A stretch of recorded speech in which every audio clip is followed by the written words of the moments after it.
complex thing, whereas we say, well, we're going to do these 4 things. Number one, we're going to move our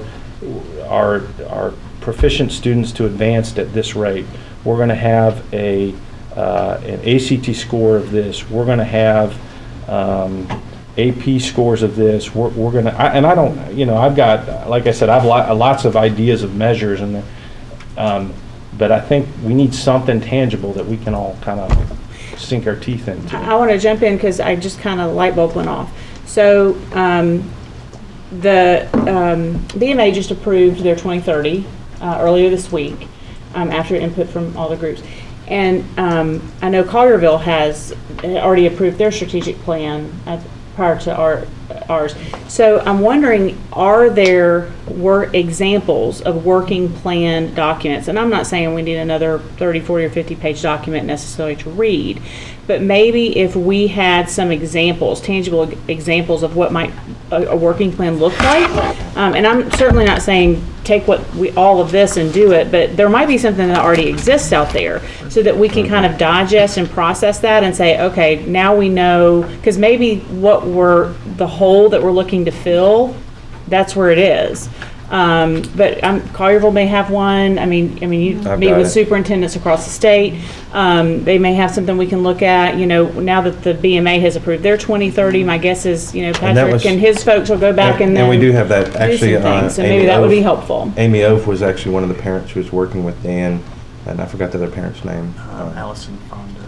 Allison what? Fondo. But they actually. We're looking at the working plan and saying that's part of that addendum that goes with it too. So if you look at a lot of the plans, if you go out there, and I'm sure we all pulled up plans from the different strategic plans, they do have the working plan attached. And really what it does is it takes those goals then and puts a date, puts when it's going to be, how much is completed. And I think what you're saying, Mark, is you don't want those things that they have listed as the main goals. You want them to be more. I mean, some of it's semantics. More quantitative. Yeah, I mean, some of it's semantics. I'm great with the objective that we should maximize student potential. I think that's a really good thing. So I don't know. I don't want to get into the semantics of is it working plan, is it strategic plan, but I don't feel comfortable about passing this document that says here's our strategic plan when we don't have those clear measurable objectives that's going to lead to this. And I'm still unclear as to whether AMOs can really be that goal. Literature I've read here today suggests that it's maybe only part of our goal. And I think it probably is from the standpoint of it clearly only deals with academics. So there's at least lots of different pieces of that plan that is not even going to be addressed by the AMOs. Mark, I'm curious as I envision this and I've worked through this, and out of respect to everyone that's put their touch on who we've already mentioned, I'm curious if I had a section called Priority Focus Measurable Goals somewhere in that section. So for instance, going back to the example I gave Ken, hey, here's a priority focus measurable goal for goal number 2. Sure. And put in that we want to recruit teachers that are performing at a level that is 3 or higher. Because 3 or higher would be, hey, this is growing a kid at an acceptable rate of range based on their projected scores. So if I threw in that piece on some of these, but I probably need more. That again, I don't mind working. No, I think that makes sense. So then you throw in that, but I do believe that those strategies in that section, or all these sections, it's going to accomplish that goal. Yeah, are real to me. Yeah, I think so, and that's why I think that because I agree with you. I think the strategies, by and large, are there to help push you. You may, if we get those goals, you may say, well, maybe this one needs to be tweaked or that one needs to be tweaked. But I don't think it's an issue of, well, we need to take all those strategies and redo them. I think it's how do we take over. I understand where. Yeah, I think that would be good. That would be the one suggestion I would have would be maybe we sit together as a team and do that process. Let's just do that right now. Let's just throw some things out. Go back to goal 1, maximize student potential. I think we talked about using the AMOs, but you suggested some other things. Let's everybody throw out some other things they'd like to see besides, and Billy, the AMOs are there. So you're saying that what you want to do is take the AMO and make it. Here's what we're saying happens then. So you can see Carterville's goals. So goal number 1 that they had was to increase academic advancement for our diverse student population as evidenced by state and national standards. So what we have is maximize student potential is the goal. And then what we take from that is, and like I said, we will then present to the board and show, we develop the action plan from it. So we have 3 action steps that we're going to identify to achieve that goal. Preschool program, intervention technologies, what they're choosing. We may focus on something different. They talk about the action step, the responsible office, and the indicators for each of those things that we're going to do that. But I still don't think, Mark, this is going to meet what you want. Because when you look at theirs, it seems like they're speaking in generalities with the It project. doesn't have the numbers that you're looking for. Going to Collierville is the I know that, I'm just right, showing you an He's example of just the showing action that. plan. Yeah. And if you pull up most strategic plans, they have this attached, the working plan. If you But- pull up most, this is where they take and they say who's responsible, when it's going to be completed by. And so, yes, but I don't think that's answering what you're saying. You're So saying you want a little more detail on maximizing student potential. And that's fine. So if the AMO says our ACT is such and such, you're Yeah, saying that that's you their may want AMO. it different. Yeah. Well, it's not clear to Yes, me that's what what we'll the have. AMO is saying, because we don't have that. So the document I read here AMOs don't even talk about ACTs, but I think ACT is a measure. So taking away, not getting into the AMOs. Yes. Because I agree with you. Let's just talk about measures of what we think we what can do you- measure. what Well, that's do what I'm So ACTs, I think ACT should be an objective. And if you go to AMOs, ACT is the newest one that's added to the AMO. So if So you'll what is turn our to- AMO ACT goal for next year? Well, here's where we're in another problem. We're in the implementation year of the Tennessee Ready. So whatever numbers you do for the other subjects besides an ACT aren't going to be valid because this is the baseline year where they're going to set the data. So they're going to look at our student performance and say, this is where we perform for this cohort in 3rd through 8th grade math. So I can tell you the ACT is going to be baseline probably where we were this year. So I don't know, they haven't looked at the cohort. So my guess is a 24.2, a 24.3. It'll have an increase over what our average ACT was this year. They haven't released that Yeah. for us yet because we're in an implementation year. So I'd love to see our goal being, we'd have the best ACT score in the state of Tennessee for all non-magnet high schools. I think we're pretty close to that. I think we're 4th, right? So that would, what I'd love to see as a goal. And so you're not putting a quantitative number on it. You're just saying. Well, it has a best. quantitative. Well, I'm sure that the I mean- folks at Brentwood You're saying are best. trying to get better. Yeah. And the folks at Ravenwood are trying to get better. Everyone's trying to get better. Yeah. So So, I mean, yeah, 5 years that's what from I'm now, the saying. number may not be 25.5. Yeah. So that's what I'm saying. Do you see us putting It's a an exact measurable number? Do you objective. want to put an I'm exact open number? to an exact number, or I'm open to that kind of a measure. I think it's important for us to have that goal. Now, I could be persuaded either way, I think if you put it as measuring yourself against other schools in Tennessee, I think boy, that'd be pretty great to say we're the best Supportive of high the idea school. that we would be the best in Yeah, Tennessee. but I don't know that, so another one was highest AP pass rate for non-magnet schools. Now that one, we've got some work on, so maybe it's not realistic for us to be the best. So maybe we look at what is a realistic improvement, or where should we be within 3 to 5 years? well, if we're going to choose that one, then I would disagree with that one. Because we've had conversations where we agreed on this, that maybe AP pass rate isn't the best. Maybe it's a combination of AP enrollment and AP pass rate. Because So I it's been think that's proven good. that students who, even when they score a 1 on their AP test, are going to do better on the ACT. Because Right, what are they gonna we have gain pushed from them it? through that. So I maybe- agree. So let's use both and come up So with maybe something. I would argue take pass rate out of it. Maybe if you want to say the highest percentage of students getting 3 and more on AP tests, measured against the whole student body, not the test takers.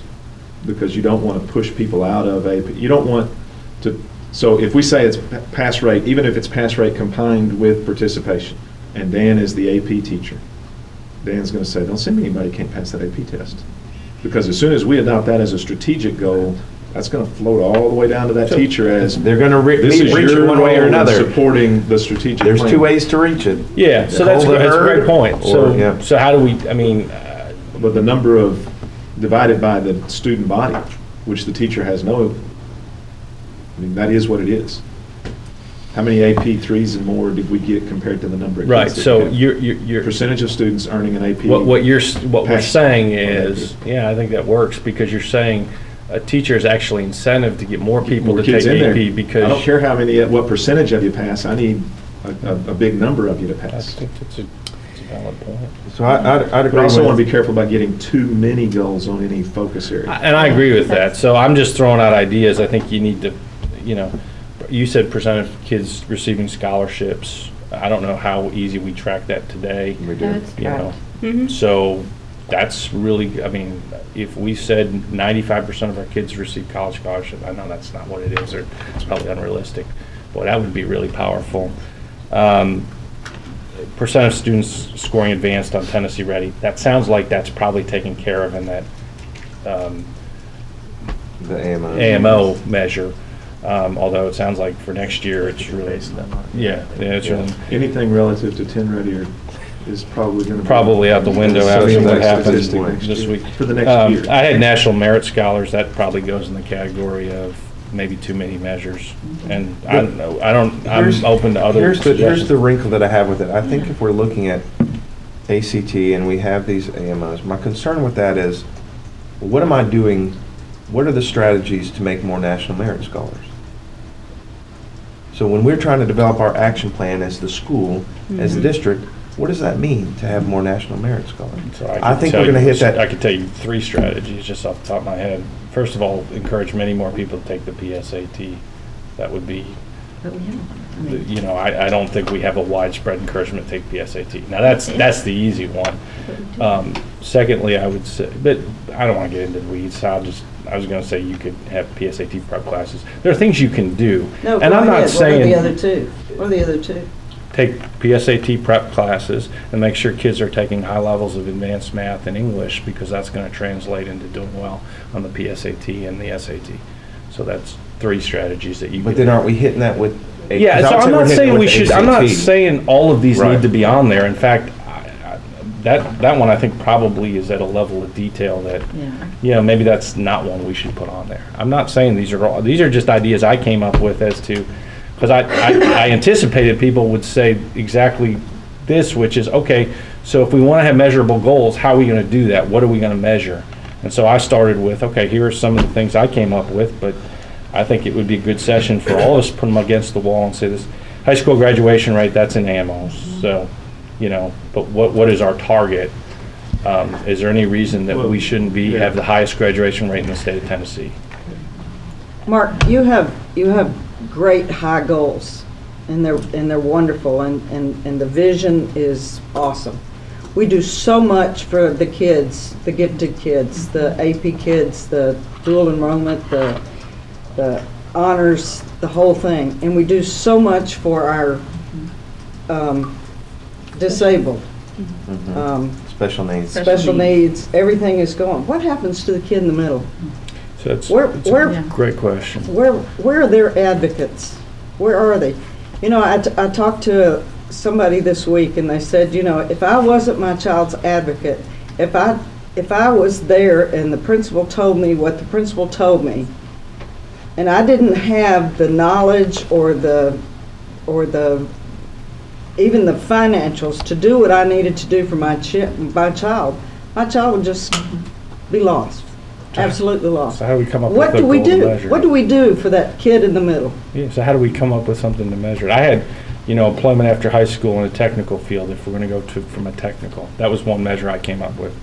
And I don't know, graduation rate is certainly gets to that, right? We want to make sure every one of our kids graduate. I mean, I'd love, 100% may be unrealistic, but I'd love to see a goal. I don't know why we shouldn't have 100% graduation rate, or pretty darn near 100% And I think we're graduation actually pretty rate. close to that. What happens is we can't track some of those students, and. I think we fixed that, haven't we? With not Well, doing it's that still soon? hard, because you call, I mean, I'm just saying, I agree with Tracking you. them after the fact But is tracking hard. They won't the ones tell that you. don't come freshman year, we do. We call them all, we send letters, but if they don't respond, we have to say where they've gone, or else we're. Yeah. Document. And so I'm not saying we're not, that maybe we can come up with a better plan, but we are calling them, we are sending letters, we are doing things, and unless they respond to us, and a lot of it is some move. Right. Some percentage decide to go to private school. And that's so- another thing, we can really use the community's help. We can really Yeah, use I the think that's a good community's idea. help with that. Yeah.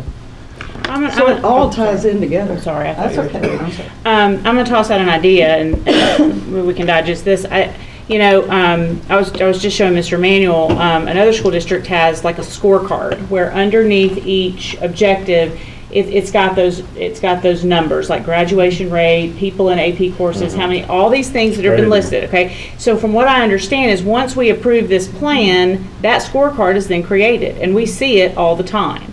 So what I'm going to propose is a suggestion is, when we fill out these papers for Mr. Hadow, is what are some things we want to make sure that are on that scorecard? What are some of those things that we want to see? We want to see college enrollment. We want to see technical school. We want to see number of AP courses offered. And, maybe it's upon us to go to some of these other school districts, and you could just Google what's Maryville's scorecard, what's Oak Ridge's scorecard, and say, what are they looking at? And maybe we tell Mr. Hadow, Mr. Manuel, underneath this maximized potential, when we look at that little data table that we get every year, every quarter, however it's going to be presented, then we've got those numbers, and we see it, and we see what that target is. Where are we headed? What's the bullseye for this year? And so we've got that tangible. But I don't think we can get there until we say, yes, this is what we want. Does that make So sense? I love that idea. I would So just that's what I flip it would and kind say, of- we need to get there before we get here. We should not be passing a strategic plan until Well, we I don't develop want that to. scorecard. Okay, well, I don't want to debate process.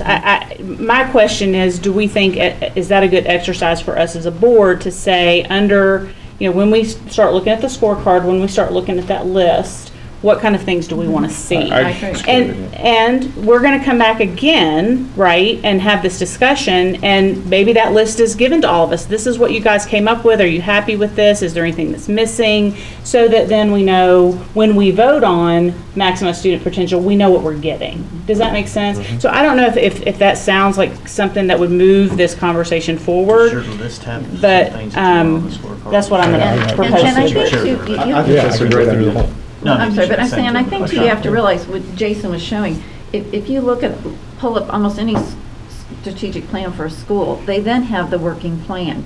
So all of these strategies that are listed then have a timeline, who's responsible, is it completed at 50%? So quarterly, we can see that. So we will see, okay, this has been done at 50% completion, and this is where it stands. So that will be also a working document that we will see, whether it's on a quarterly basis, of how we've accomplished those strategies, which all those strategies feed into ACT score, honors classes. It feeds into recruiting teachers. It feeds into, all of those strategies.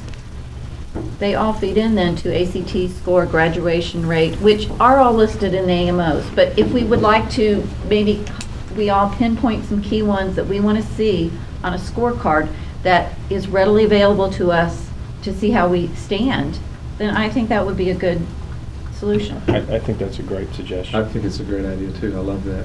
Are there a couple you of okay districts that with have caught your eye? Are there districts I- that you've been impressed with? You know what, I'd have to look on my computer. I've pulled up a lot of them.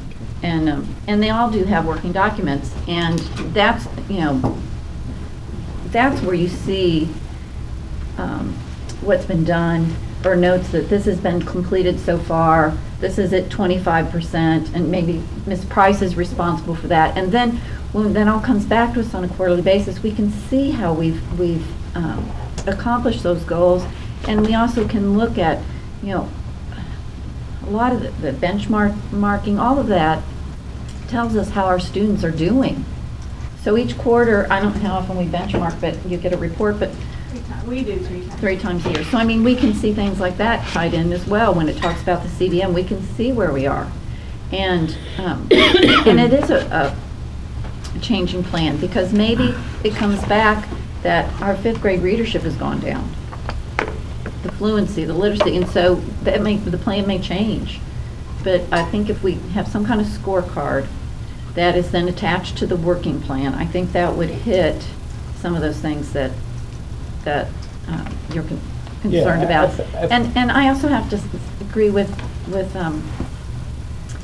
Ms. Parker. All of our students, I mean, they are, some of them in 18 is a high ACT score. And I just think that we can't forget that there are students out there who are doing their best. And I just think sometimes we look at what can we do to get everybody in all AP classes, all honors classes. That's sort of why we did the Leadership Academy, so that we could help some of those students who are struggling and give them better direction. Yeah, I think when you talk about something like, and I don't want to get us, because you did a great job of bringing this up, I don't want to take us back in the weeds, but when you talk about something like average ACT score, this is what I think of. Jason brought us something last month, and he said, we were looking at this, and we got all these kids making 33, 34, 35, 36. But the thing that really jumped out at us when we dug into it was the number of kids we have who are that close to getting hope. That close to getting hope. And if we can take these, 50, 60 kids and add 2 points to their score, they now qualify for hope. So when we sort of informally adopted a goal of raising ACT scores, we didn't go to the high achievers. That's not our greatest point of impact. The biggest return on effort is at those kids who are not realizing. The kid that made a 36, I don't know how much more potential he And has. so that's when you say, when you put a number. That's why I say it's hard to put a number. What our goal is to raise. Maybe that should be our goal, to raise, the students. Yeah. Because putting a number on it may not be the best answer. If what you described was Because we want to raise everybody's scores. If what you described was a situation where we all go away and think about what are some potential goals, measurable measurements, what are some potential ways we could measure this goal or that goal, and then we come back together and we take that superset list and say, okay, here's everything that was suggested for student achievement. Which of these do we think are viable? And we whittle that down to a consensus list of these are the measurements we want to pursue, with heavy input from the staff, because some of it is it even measurable? And try and walk out of that meeting with a consensus. I think that I'm 100% on board with that exercise, and we might even try and tie into that, what does it mean to be the best? Because hopefully we'd be measuring the same things that we think you would measure if you were trying to identify the best school district in Tennessee. Well, let's just throw out a few right now for maximum student potential. What do you want to see on a scorecard? I think AP resonates with the community. It's very easy to understand. Everybody knows what a ACT score is. ACT score.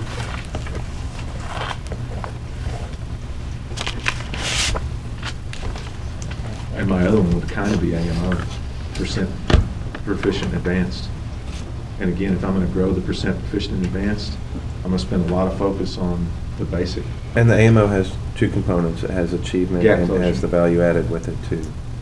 So when we talk about TVAS, yeah. So it'll show the growth. Yeah. Yeah. Yeah, Well, no, I'm not saying, And we were saying the same thing. yeah. so without debating them. You're saying the same thing. I don't want to debate, but I think there is a little bit of a difference. AMO includes gap closure. AMO is 12 different categories. So when you say let's achieve all of our AMO objectives, there's, how many Ys do you need to achieve all of your AMO objectives? 20? Okay. So we're going to have the highest aggregate proficient advanced of any district in the state. That's kind of one number. And I'm adding together the 3 components. And I am admittedly ignoring the EOCs, which we would not in practice. The teachers wouldn't ignore getting ready for the EOC. I'm saying, to me, those are 2. Here's a high school number, here's an elementary school number. Everybody understands them, and they're very measurable. I know one of the things, Ken, that you talked about for a long time is when students graduate Houston High School, they should be college sophomores. So maybe that's one of the things. How many kids graduate with college credits? How many are headed? Well, you probably already know that, right? That'll be that AP component also. Right. So when you're saying. But even with the dual how many enrollment, get right? Right, they'll be tied. But you also have dual enrollment, you're right. There's Right. other ways So to how get many, college what credit. percentage, and I There's know y'all know something that, called but, enrollment, too. is that something that's valuable? It'd be new to me. So throwing out some things with looking at ACT score, AP and dual enrollment, how many students have college credits, looking at the AMOs, and of course, graduation rate. Percent attending a 2 or 4 year college after graduation. Well, and I know one of our, and I don't remember what we call it, but we want our students to be college, career, or service ready. Right. So, enroll in college, how many enroll in some type of service opportunity? Yep. They may go to the mission field, they may be at a service academy, that maybe they went to serve in the military. I think that's definitely something to I will look say at. Miss Little does that. I mean, she Right, I think she it's knows, stuff we already she know. knows Track at the that, end, it's and just so question. that would be an easy component Yeah. to provide, because she knows, That she might knows not be where something everybody that you is. can compare to other districts, but if you could say 99% of our kids walk out our doors and either go to work or go to school, or go on mission, and I don't know what the percentage is, but if it was 99, you'd go, all right, we're doing pretty You're good. probably pretty close. And then the other to 90. component was career, because there may be some that go into their family business right away. So what's that go to work? Yeah, so I mean, that would be reflective on something we've already said we want for our kids. I mean, because I know at the end of last year, just throughout, I think she's had like 21 students who had nominated positions. It's pretty good. That's a pretty small And she percentage. individually worked with each of them, had a small little career fair. So I mean, things are being done there. And so she definitely could tell us, but she definitely then works with those students who have, come end of April, have not made any decisions. She works with them, has a mini little career fair, brings in different people to talk to them so that they can make better decisions. So what about athletics, the arts, and leadership? Is that part of maximizing students' fullest potential? Yes. I think so. I think we've all talked about the students should be well-rounded. So are they involved in arts or athletics or clubs? And, the metric I came up with, percent participation, that was the only thing I could really thought would be easily measurable. Obviously, honors would be another one, but, I don't know how far you want to go with number of state championships or number of all-West or all-state musicians. The problem with those is, I mean, those are all great accolades, and we should have that as a goal, I think, but I'm not sure. I think if we get kids involved, that's where we should really strive, making sure they're involved in some activity outside the classroom and measuring that. And I'm not to, but I don't know if that's much of, I don't see a number assigned to it. I think it's a goal to have them involved in what are they doing at the high school then to see that happens. And I know that Ms. Jones is in charge of clubs. She does she looks around who hasn't signed up, talks to them, tries to push them in the right direction. There's some students that just don't want to go. They want to study hall. Sure, yeah. So, I mean, Yeah, I guess I don't know. I come from an environment that, and maybe this is, But not every- my and my I professional appreciate that. training, which is, if you don't measure it, you're not going to achieve it.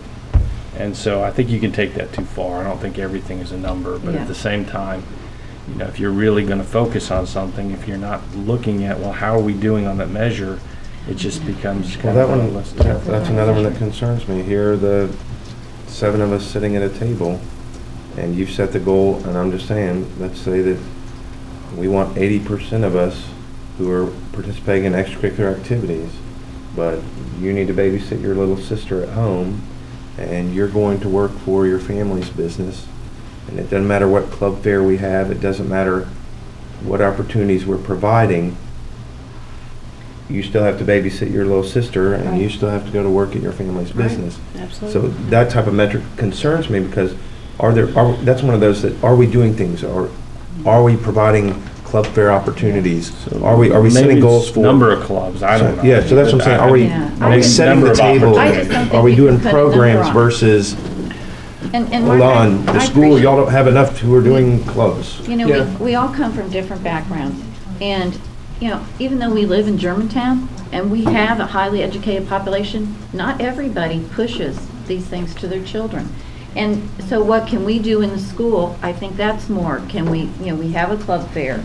Ms. Jones works with the students that aren't.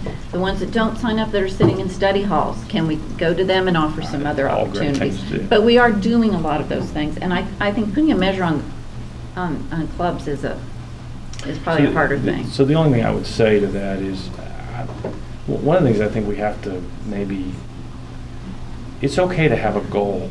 That's realistic. Goals should be realistic, that we don't necessarily get to. But we get really close. I mean, I think, because your example was, there's some kids that aren't going to be able to do that, or you said, Linda, don't want to do that, and that's okay. I mean, we're not forcing, you're going to absolutely be in a club, right? So I'm agreeing with Yeah. you that our goal is we want to get as many of those kids to do Yeah. it, but how do we do it? So I think the measurement is not a participation rate, but an opportunity rate. So we're going to say, we're going to offer Maybe this that many is. different types of clubs, we're going to have this many types of fairs, we're going to, that's the type of plan that we're setting, instead of, I would hate to say Houston High School, y'all failed your goal this year because only 90% of your kids are doing clubs. Yeah, I think our role is to provide the choices, not make their choices. Yes. And I think, when we, turn in our list of these are some things we'd like to see on that scorecard, we don't attach numbers to it. I mean, because I think it's appropriate for Mr. Cherry to say, this is the percentages we've had year to year, and this is the trend in that area. And we look at that trend and go, oh, there's a decline there. Maybe we need to plug these kids in somewhere else, right? So I think that's the last thing I want to say is I think we have to be very careful when we do that we don't attach numbers. I don't want to see us do that. To your point about, is it appropriate to measure how many kids are in a club, or not, how many of our students are in at least one extracurricular activity? I get where you're coming from, but I would also say, kind of what Natalie just said, if you measure it and you see it go down, then it'll beg the question of why did it go down? And it may be okay. It might not be anything that we did, might be nothing we could do about it, but you'd at least ask the question. And you might find out that, you know what, there's something we could do. The interest has shifted, and now we need a video game club or whatever. We probably have that. But so what we've listed is we would like a scorecard on ACT, AP and dual enrollment, EOC, graduation rate, tying in the college credits back up to the AP and dual enrollment, and Percent attending 2-year, 4-year university. and club / curricular Opportunities. opportunities. It's a good list. The other thing I would say, Natalie, about actually setting a number is I think all of our goals should be geared towards, if we achieve this, we are the best in the state. Because that's what we've set our goal is to be the best school district in the state. So the best school district in the state has a performance level that looks like this on this thing that we're measuring. Now, what percentage of your students are engaged in at least one extracurricular activity might not fall into that definition. But to me, yeah, we might not set the number, but they all have a number that says this represents the best in the state. So let's go ahead just to goal number 2, recruit, develop, and retain exemplary staff. What kind of things would you like to see on a scorecard? I liked Mr. Haddow's. And Mr. Haddow may have